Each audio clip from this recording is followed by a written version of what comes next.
Hello, I'm Richard Vobes, the Bold Explorer, out on another exploration, and today, on a windy, grey, miserable day, I'm down on the Romney Marsh in Kent, and I'm joined on this little exploration of Kent, a little tiny mini-series, by Nigel Sadler. Hello, Nigel. Hello.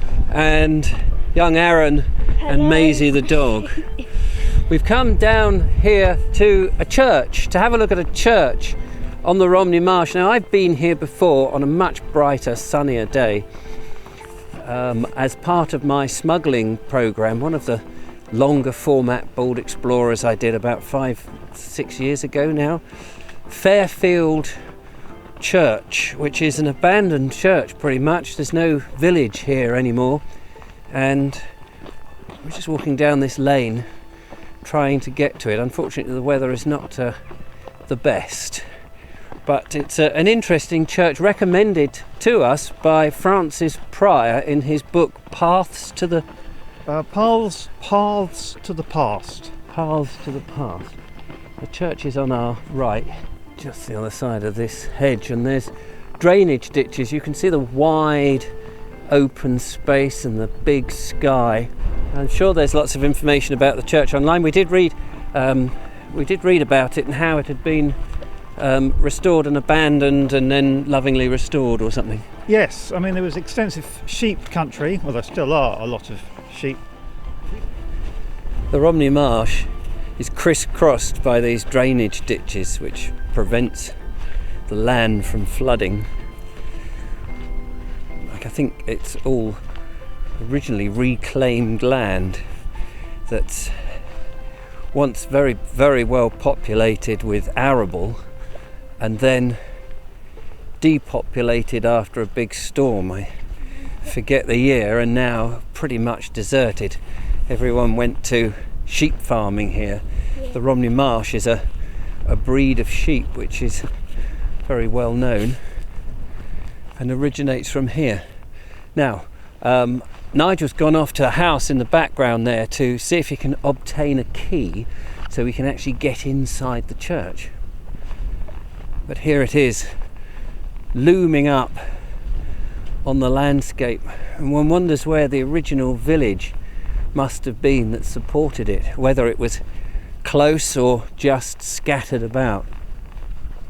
To get to it, we go across a couple of these rather nice wooden bridges. Let's just open the gate here. It's interesting because the church is actually... Hang on a minute. There we go. After you, Arun. The church is pretty much on a little island here, which is quite curious situation. Almost the drainage ditch acting as a moat. Thank you. It's not the oldest church by a long chalk on the Romney Marshes, but it's probably one of the most complete and well looked after. And the brickwork here is rather nice with this different ends. I think that's English bond, I'm not sure. Here comes Nigel with the key. So, any success? Yes, I have the key, and it is key shaped. Look at that. What a lovely looking key it is. Great big key. No mistaking what that is. In fact, it was so big and so obvious it was actually quite difficult to see, because one was expecting a more conventional sized key than a proper... Well, you look at the door, and actually when you look at the door you'll see I'm not really surprised that it's a big key, because the door looks like it takes a dirty great big key. Here it is. Right, shall we? Yes, do. And normally it turns to the left. And it's there we are. Well-oiled lock. Fantastic, after you. It's a lovely studded door. I'll let Arun go in. It's well-oiled. Sound effects added their care of Nigel. And then we come through the door here, and suddenly you see a completely different church on the inside. It's quite staggering. You get that impression that it is just a brick church from the outside, and yet first thing you see is the timber structure, which is just gobsmacking. It's well worth getting the key. And I love the stripe effect here of the wall here. That's actually some sort of concrete or sandstone or something in there. But look at the main route down to the chancel. To the chancel there and the altar. One of the first things you notice is these painted white pews, Nigel. They're box pews, yes, very much Private like at Warminghurst, which is very nice. But huge sized pews for the church. 1, 2, 3, 4, 5, 6 families worth. Yeah, the layout, and I mean all churches of the time I think had these, but they were all cleared out and replaced with the conventional ones. But this being largely unused, it remained. Yes, let's walk down. You said just now off camera, you get that real impression that it's a Tudor church. Yes, I mean the archways are a very Tudor width, Tudor shape. The timber, the whole thing. I can't remember what the date of this place is. No, but it was lovingly restored, wasn't it? Yes, the thing is, it's been put back together because it was derelict, and there was no congregation. The Black Death and industry meant that the village people moved away. Let's go and have a look at the chancel down here, and then you've got this very twee-looking altar here, if I'm allowed to use the word twee. It's very it's walled off with this rather lovely little fencing, and then of course you've got all the usual boards with probably the Lord's Prayer at one end and the Ten Commandments. Looking back, you can see now that beam across there. I forget what that's called. I don't know whether it's a hammer beam or there's a technical term which I'm not very good with the architectural thing. Hops here on the wall, probably just for decoration. Can't get any hop smell out of them, which is a shame. You found a Bible, have you? Yeah, there's another few over there in what? Or is it a hymn book? Is it a Bible or a hymn book? It says at the beginning. Oh, it's the Holy Bible. Yeah, well done. So, yeah.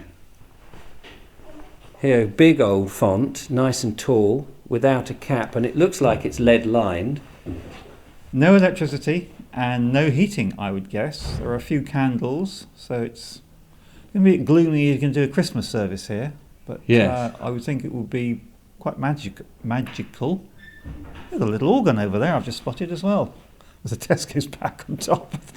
A tiny little organ with two oil lamps next door to that. Anybody who knows me and visiting churches and things like that knows that I love the graffiti that is put up on there, and on this door, the sort of inner door from the porch has got some fascinating carvings. There's one here, where did I see it? 1789, beautifully engraved in there, or carved, I suppose, which is rather nice. AK there. It gives an indication to not only the age, but the people probably waiting to get in, maybe. Luckily, we managed to get the key. Well, it's an amazing church, and having been here before, as I said at the beginning, filming for my smuggling video that I did some while ago, the added bonus coming in. It's interesting to come on a less than nice day, also getting that sense of the bleakness, the cold weather as it whips across the flats here on the marshes with very little to stop it. And you do get a sense that some of these churches in their day must have provided shelter on those horrible days when workers and labourers are working on the land, perhaps digging out the ditches or farming, to be able to come in to a church, not just to pray, of course, but to get out from the elements. Fascinating church to come and visit. I recommend it if you've got the chance. There's another of the bridges across to the other side of what is effectively this little island. If I can open it. Right. So I'm going to leave the others inside the church. There's a little bit of sprinkling of rain, and say goodbye. But there it is on its little island here now. One wonders how long these particular ditches were here. Actually, it may have been a lot more accessible.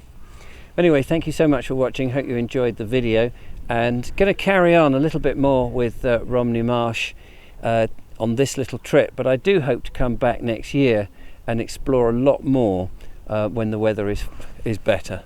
So take care, thanks very much. Don't forget to give us a thumbs up, follow, like, subscribe, all the usual, and I'll see you on the next one.